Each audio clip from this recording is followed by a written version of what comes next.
I bring you greetings on behalf of Nadeco and the people of Nigeria.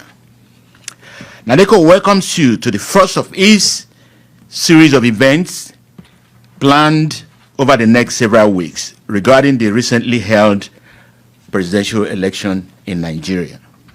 For those who are not quite familiar with Nadeco, I'll give you a little bit about the group. The National Democratic Coalition, for short, Nadeco, is Nigeria's premier and foremost pro-democracy group based here in Washington, D.C. It was initially registered in Nigeria in 1994 by a group of very prominent politicians and pro-democracy campaigners who needed a platform to fight the military regime of the infamous dictator General Sani Abacha after he took power through a military coup in November 1993 and reneged on his promises to hold elections and return Nigeria to democracy, as was its birthright since obtaining freedom from British colonial rule on October 1, 1960. Sorry about that. A broad-based coalition transcending ethnic and religious lines was formed, which later gave birth to Nadeco in Nigeria. No sooner had Nadeco begun a peaceful resistance against the then military leader, General Sani Abacha, started to assassinate and jail its members. In order to save their lives, several of Nadeco members fled into exile to neighboring African countries, the United Kingdom, the United States, and Canada. In 1995, those Nadeco members who fled from Nigeria got together and registered a new Nadeco in the United States. Since 1995, when Nadeco was registered here in the US, it has continued to push for good governance and credible elections in Nigeria. Nadeco alleges that the election results pronounced by the Independent National Electoral Commission, INEC, on February 25 through 26, 2023, are fundamentally at odds with Nigerian election laws and constitute a wholesale disenfranchisement of Nigerian voters caused by the pervasive rot of Nigeria's increasingly kleptocratic political structure. Nadeco demands that INEC draw back its curtains to let the full light of truth prove the transparency and veracity of the 2023 electoral process. It is without question that nearly all of the electoral reforms implemented to safeguard the 2023 Nigerian elections have been savaged by INEC and scattered to the winds of tyranny. It is beyond debate that initial investigation into the 2023 Nigerian presidential election discloses that Nigeria's most recent election is the polar opposite of transparency, fairness, and electoral integrity. This election was polluted by blatant bribery and widespread corruption.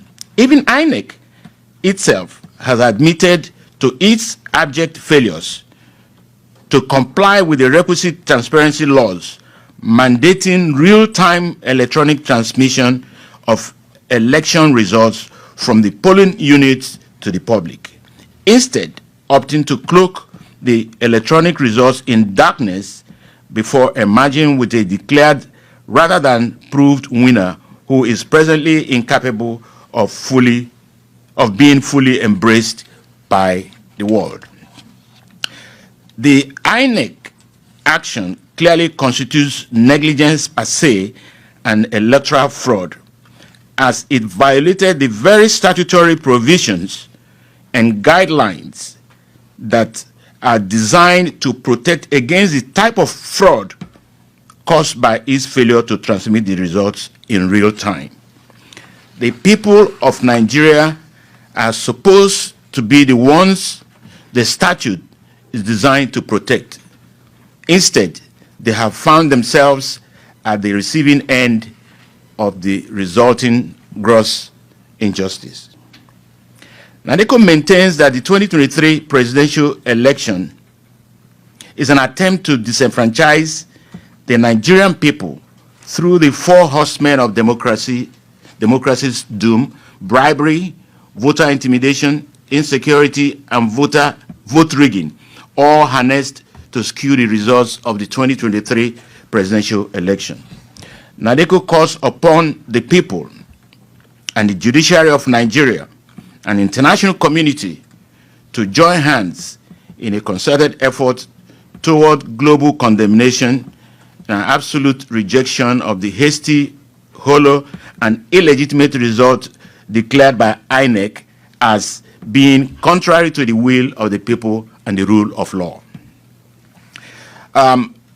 Here are some positions that Nadeco has taken.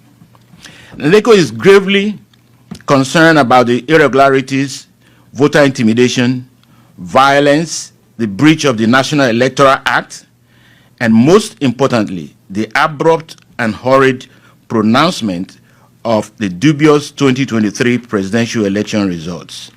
This, in our viewpoint, signals a whole disenfranchisement of voters in Africa's largest nation. Nadeco's goals and singular mandate have always been to fight for the rule of law and democracy in Nigeria as Nigeria's watchdog of democracy.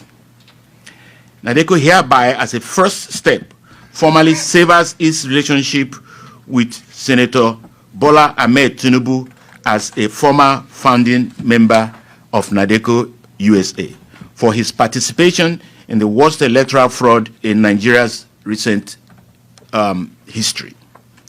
Nadeco and Tinubu fought Abacha as the military dictator who scuttled the will of the Nigerian people in 1993 June 12 elections.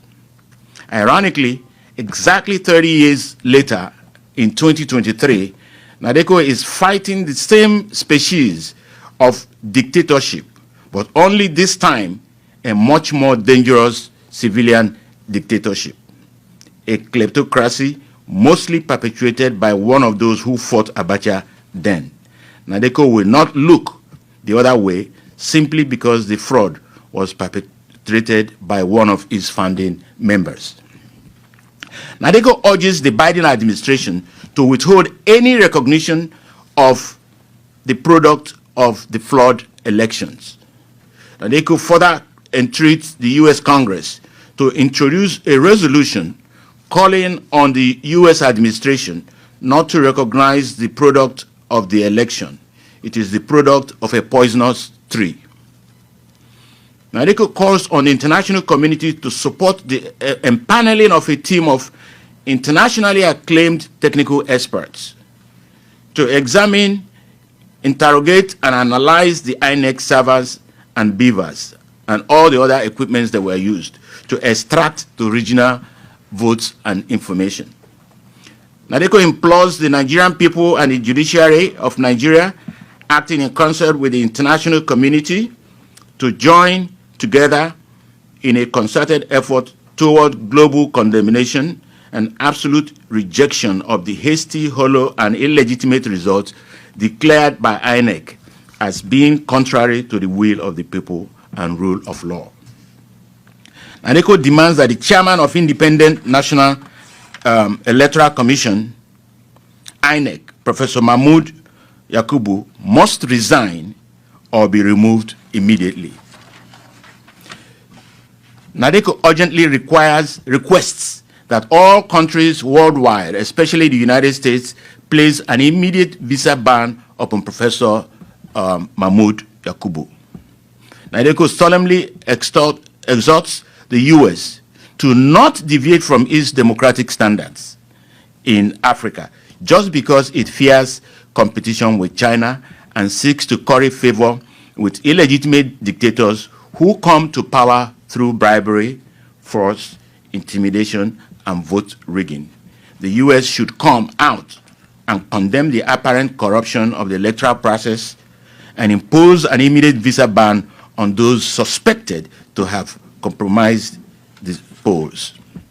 Nadeco demands that President Buhari and INEC Chairman Professor Mahmood Yakubu should be held jointly and severally liable and accountable by the Nigerian courts and international community for what is currently happening across Nigeria in the days following the 2023 elections and for what would happen in the next few weeks or months should INEC's noxious banquet be forced down Nigeria's throats.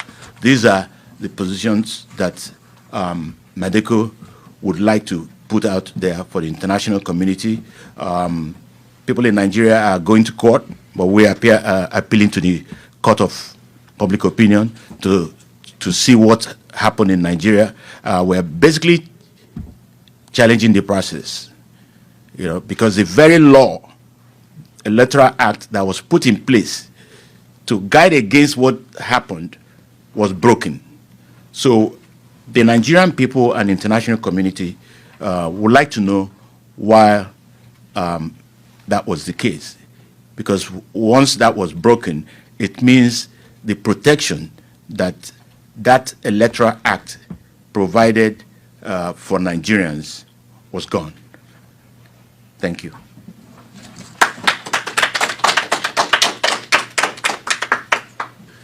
Good afternoon, gentlemen, and thank you very much for coming out today.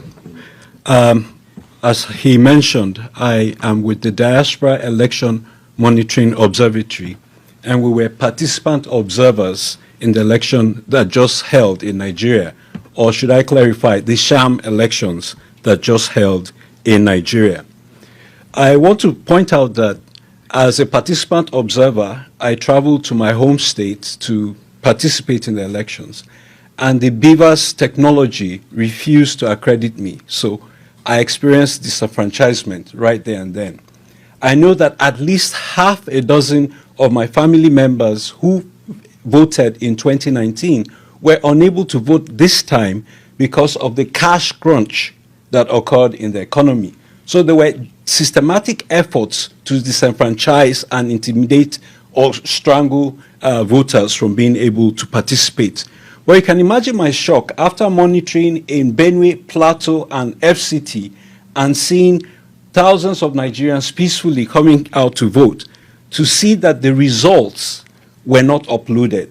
Now, just to show you the extent of the mischief that occurred, the results for the National Assembly elections, which occurred at the same time, simultaneously with the presidential results, were able to be uploaded, but the presidential election results were not uploaded. And till this day, as we speak, the results have not even been completely uploaded. What is even shocking is that we have seen photographs of individuals, a woman in a bathroom, uploaded supposedly as results on INEC's IRF page till this day. How can you elect someone on the basis of the photograph of a woman in the bathroom? I want to quickly mention that a lot of the international observers who were there were as disenchanted as I was. There were 4 African presidents, former presidents, who were in Nigeria to observe the elections. There were over 144,000 observers deployed across the country, and they all were disenchanted by what they saw. I want to say that what happened in Nigeria was not election observation, but a crime watch. We watched a crime being perpetrated on a country of 200 million people with utter and complete impunity. I also want to say that President Jimmy Carter has been vindicated. He went and observed elections in Nigeria many years ago, and he was so upset at the impunity and the brazen theft of the election that he vowed never to go back to Nigeria again. And as that distinguished president is in hospice care, he stands vindicated because Nigeria has refused to learn its lesson. One of the American observers that I spoke with mentioned 2 things. One, he said that, well, at least this election was better than the 2003 election. And I said to him, if we're going back 20 years to compare, then we have not made any progress.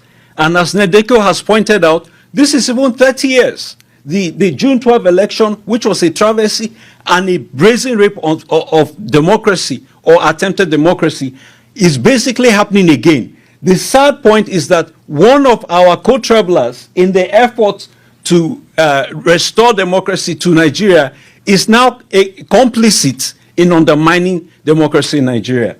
In 1997, when I came on exile myself, after having been imprisoned by General Abacha, I had the privilege of meeting Senator Bola Tinubu in Nadeco in exile in the UK.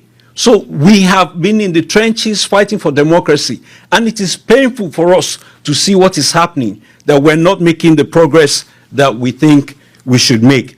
I want to wrap up my remarks by making a couple of points. That it is not that the elections in Nigeria were handled badly, but that the rigging in Nigeria was handled badly. There was no effort, there was no sincere effort to conduct an election in Nigeria.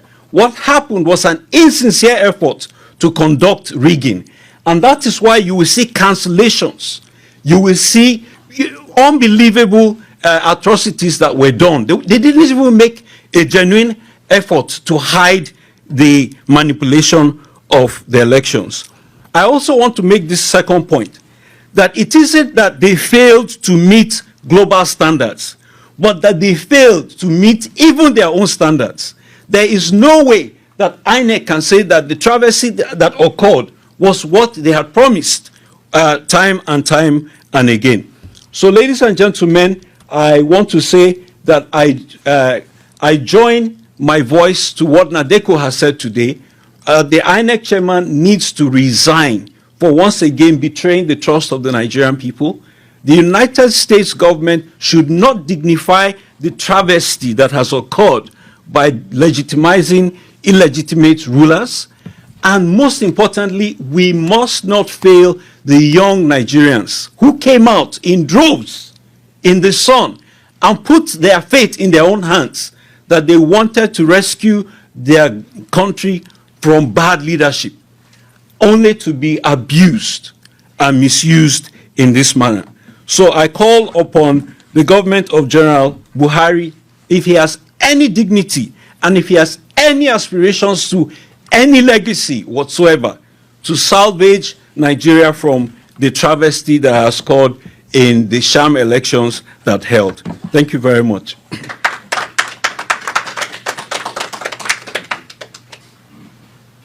Okay. Next will be Nadeco General Counsel, Bruce.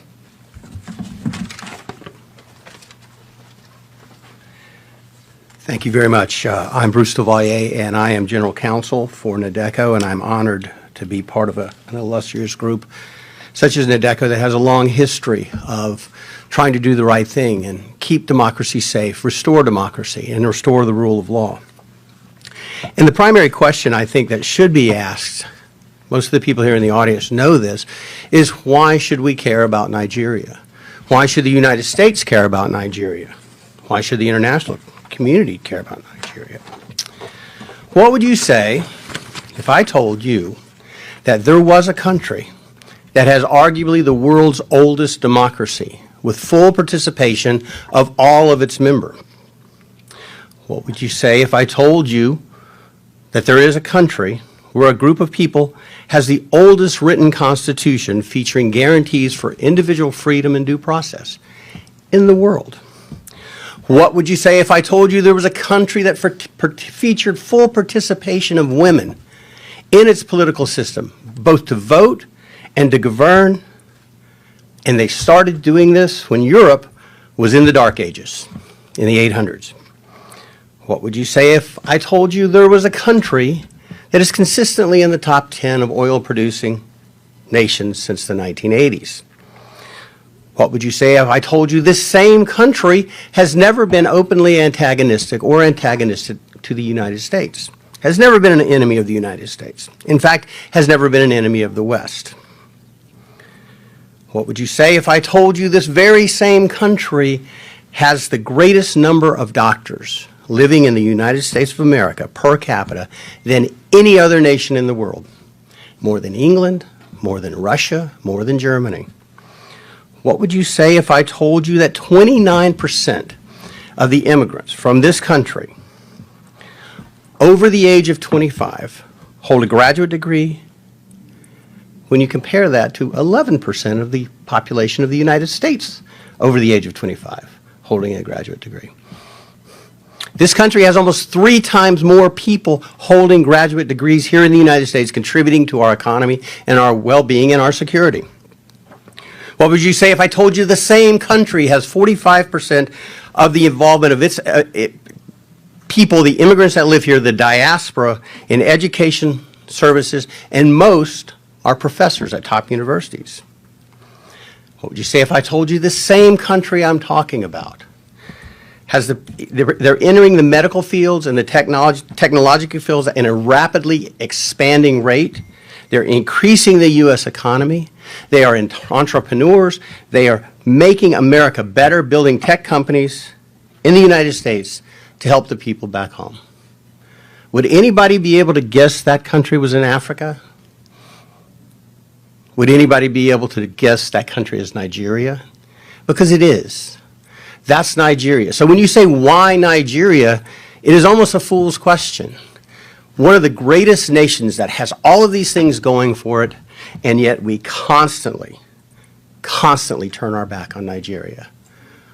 Shouldn't we be favoring this nation? Shouldn't we be more attentive to this nation? Shouldn't we treat this nation, this giant of an entire continent, not of a region or an area, of an entire continent that stands out as a shining beacon? Shouldn't we treat them as especially favored allies of the United States and indeed of the West? Especially given the insecurity in the world today with issues relating to extremism and energy shortages. Don't you think that this is a nation that the world should readily leap to the fore to protect, to ensure the well-being so it can continue on its pathway to greatness? Yeah, we're talking about Nigeria, the largest nation in Africa. It is the wealthiest nation in Africa, and yet it's the poorest country in the world. Nigeria now has more people living below the poverty line than any other nation in the world, which is a remarkable feat, given that there are 234 million people in Nigeria and approximately 1.4 billion people in India, the former dubious leader of world's poverty. How can we let that happen? How can we turn our back? How is that possible? Nigeria is also the site of the largest genocidal slaughter the world has seen since World War II. And yet nobody wants to talk about it. Nobody wants to do anything about it. I am here very proud to be involved with Nadeco because Nadeco wants to do something about that. Something is very, very, very wrong. And it starts with the ability to choose your leaders in full, open, and fair elections. Nigeria has descended into a kleptocracy. And what that means is theft is the coin of the realm. Not due process, not laws, not fundamental fairness, not the pursuit of happiness, not freedom, not family, not religion, not work, not prosperity, but who can steal the most first and go back and steal some more. And that is something that I believe the Nigerian people can solve on their own, but they're going to have the help. We cannot continue to turn our back on Nigeria. The international ramifications or aspects are very clear.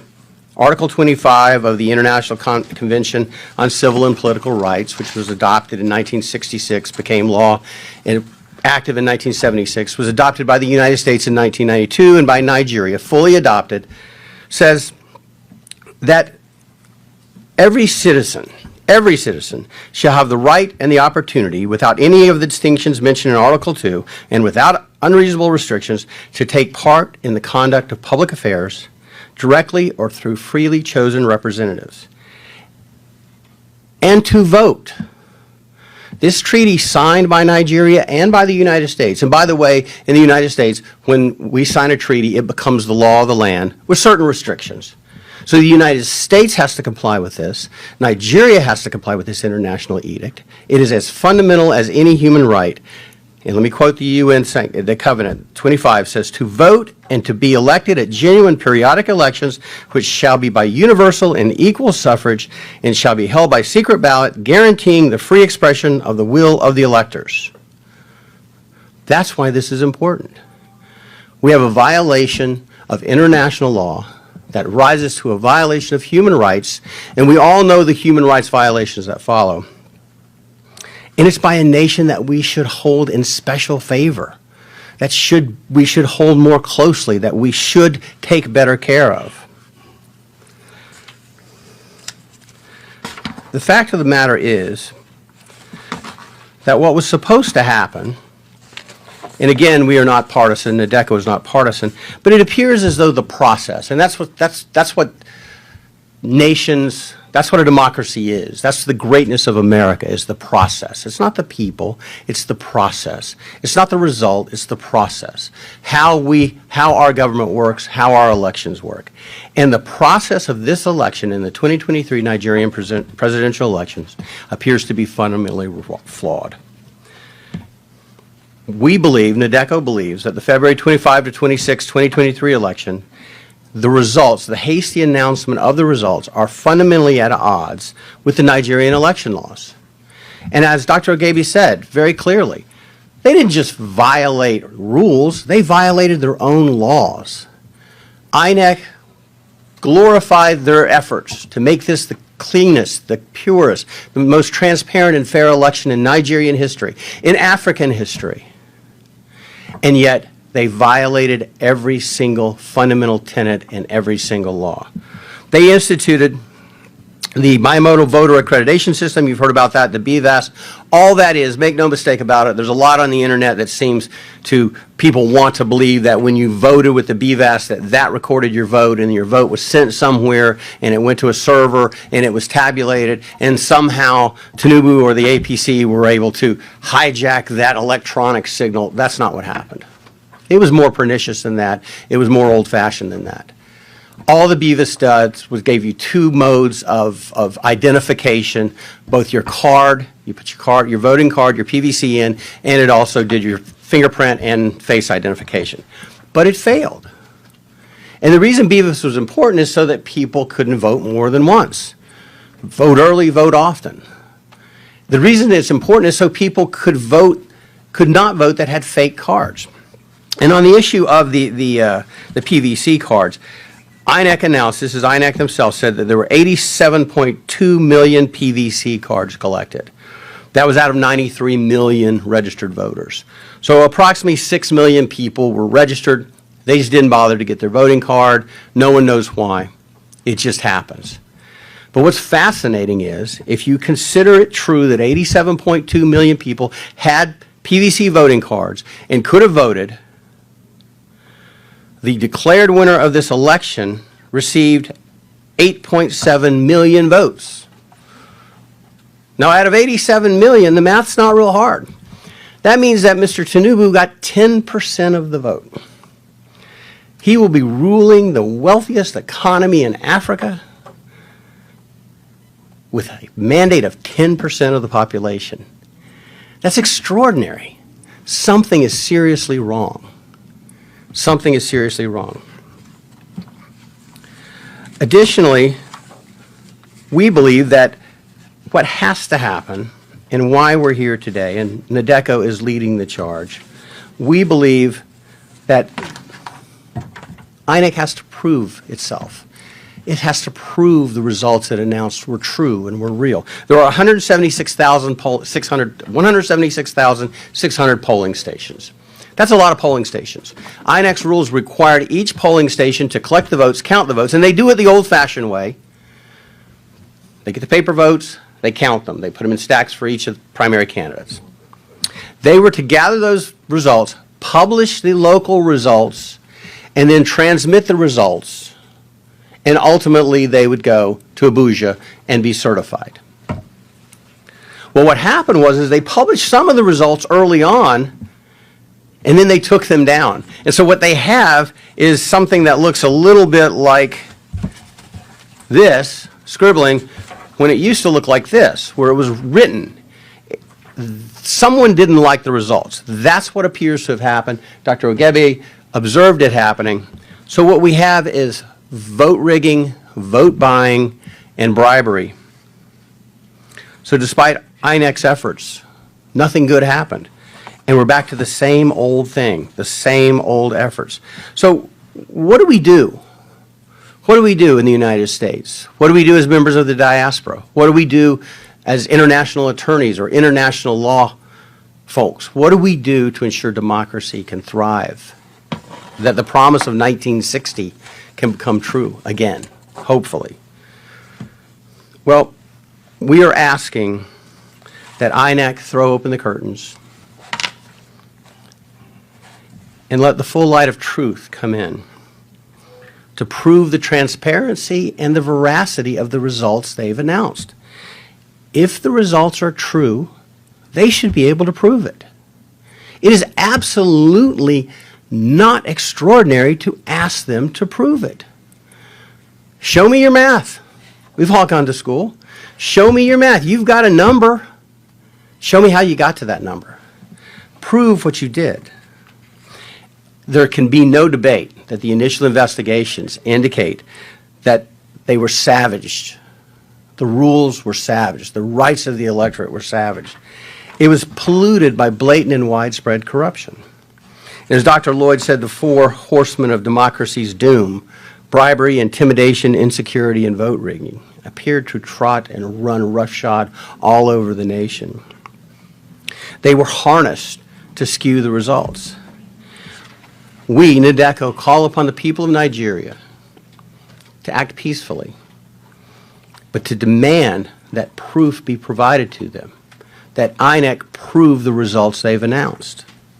We also call upon the international community to join together with the Nigerian judiciary in a concerted effort to condemn and set aside the hastily announced results and instead proceed with the solemn seriousness this deserves.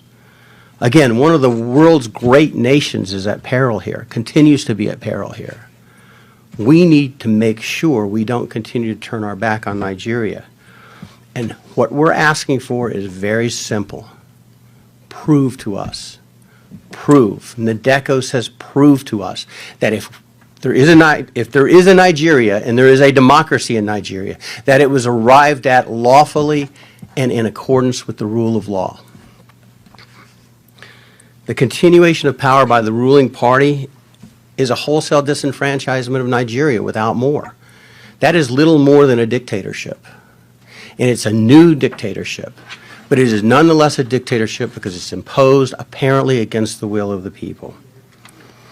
And we believe the will of the people of Nigeria must be preserved, it must be sanctified, and it must be held with the most solemn of regard. This event is designed to lead a global call to action, to address INEC's duplicity, and to make sure that the truth is told, and that what happened is exposed, and the next steps can be taken. And I, for one, I know there's a lot of skepticism. I've appeared in this, well, a few rooms over a few years ago on the Uzodimma issue. I was involved in drafting briefs that were filed there. The Nigerian judiciary cannot always be relied on to do the right thing in elections. But I take a little bit of hope. You've got to be an optimist. You have to be an optimist. Because your faith in God and your love for your country and your love for your family, you got to be an optimist. The Nigerian judiciary showed us they have the ability to disregard what INEC says and chart their own path toward justice. Now, we may disagree with what they did with Uzodimma. Certainly, Ihe disagrees, and my clients did, but they have that ability. So the Nigerian judiciary, there's a small spark of hope. The recent ruling to free Mazi Nnamdi Kanu and to impose a substantial fine of ₦1 billion for his wrongful retention, that gives you hope. I believe the Nigerian judiciary can do the right thing. But if they don't, we also believe that the international community has a burden. It's far too long disregarded the great Nigeria.